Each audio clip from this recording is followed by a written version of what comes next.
Welcome to The Explainer. We're diving right into an absolute enigma today. It's something literally every single one of us experiences every day, yet we almost never stop to think about how it actually works. I'm talking about subjective time. Today, we're breaking down a really fascinating source text called the Architecture of Subjective Chronometry.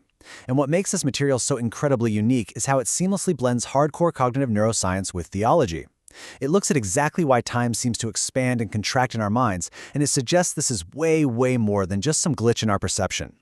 So, why is it that an hour can sometimes feel like a minute, and a minute can feel like an hour? We've all been there, right? You're stuck waiting at the DMV, and 5 minutes feels like an entire afternoon. But then you're grabbing dinner with a great friend, and 3 hours just vanish in what feels like seconds. This elasticity of time is so relatable, but the source text makes a really profound argument here. It says this distortion is not just an illusion. It's actually a highly complex mechanical brain process. And even more intriguingly, the text attributes this precise neurocognitive machinery to a purposeful divine design meant to help us navigate human existence. Okay, let's dive into this. Part 1. 2 ways we track time. To understand how our brains warp time, we first need to look at the fundamentally different ways our minds estimate duration. Basically, it comes down to 2 categories. First up, we have prospective timing. This is when you're consciously aware of time passing right in the moment. You know, like when you're waiting for water to boil or you're just staring at the clock at work. The currency here is your attention.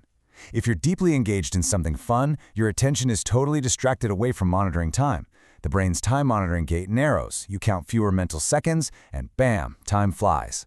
But if you're bored, all your attention goes straight to the clock. The gate opens wide and time just drags. Now contrast that with retrospective timing. This happens after an event is already ended. Because you weren't actively counting the minutes while it was happening, your brain has to look backward and reconstruct the time based purely on memory density.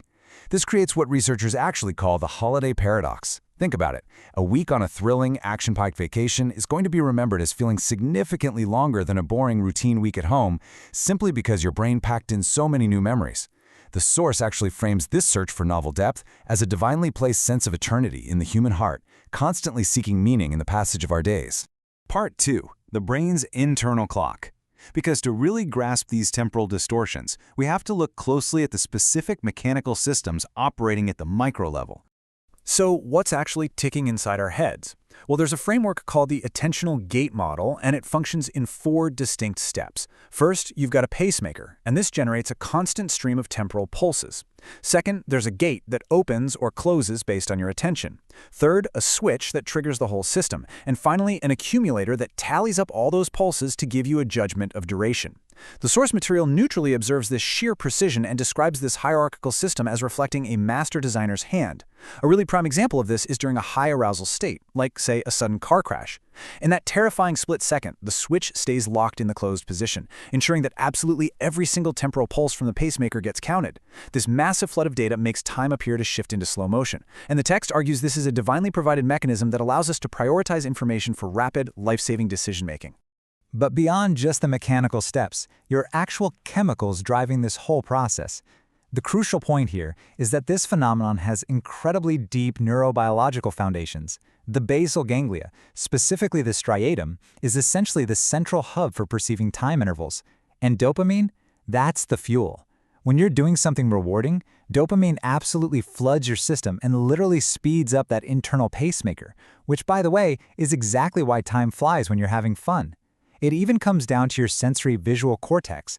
The text points out that high concentrations of the neurotransmitter GABA can actually predict your own individual temporal biases. The paper impartially reports that this intricate, highly specific chemical machinery is part of a God-designed DNA, a biological blueprint shaping exactly how each one of us uniquely interfaces with the physical world. Let's zoom out from the microscopic brain chemistry for a minute. Part 3. Flow, boredom, and emotion. How do these timing mechanics actually show up in our everyday emotional experiences? Well, it turns out our feelings are basically the master manipulators of our internal clocks. Take the flow state, for example. We all love this, right? It's when you're so totally absorbed in a hobby, or playing a sport, or working on an art project that hours just vanish. Neurobiologically speaking, this is called transient hypofrontality. Simply put, your prefrontal cortex, the part of your brain that's constantly monitoring yourself and your goals, temporarily downregulates. It just quiets down. You lose your sense of self and time completely disappears.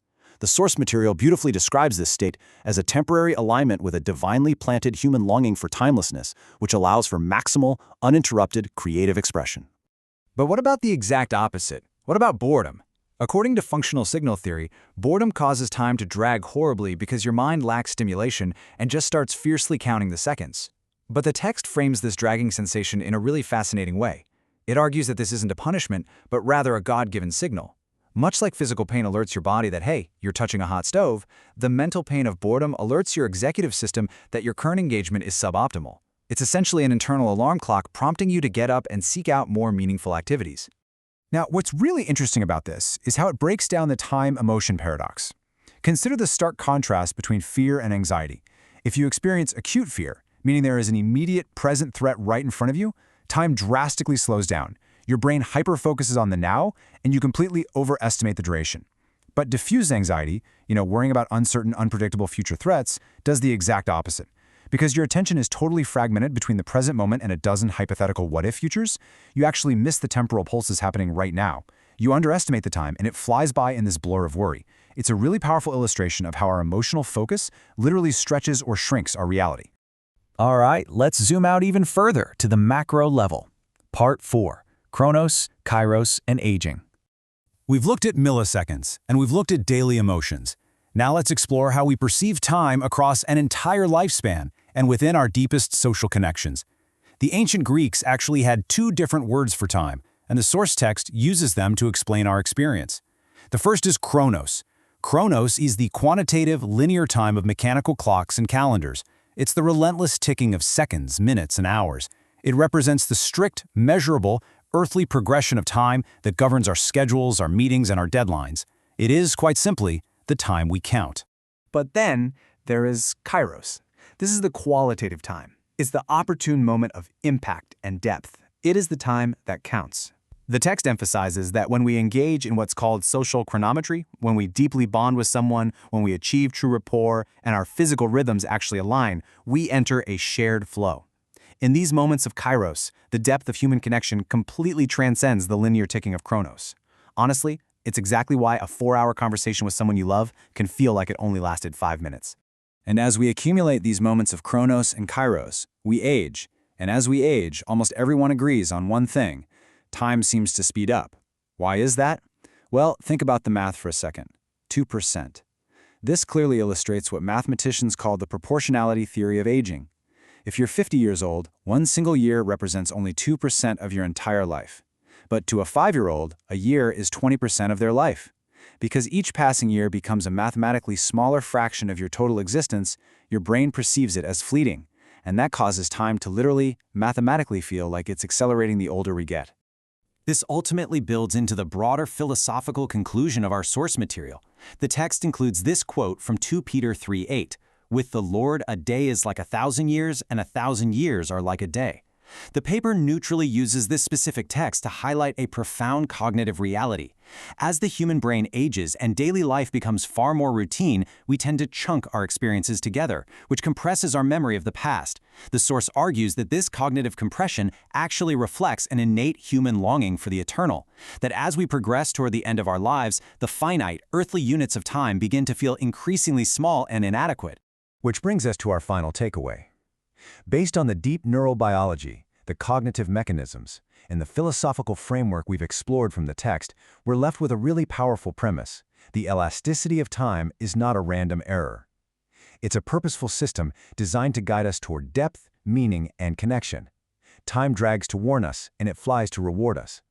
So I'll leave you with this to consider as you steward your own time today.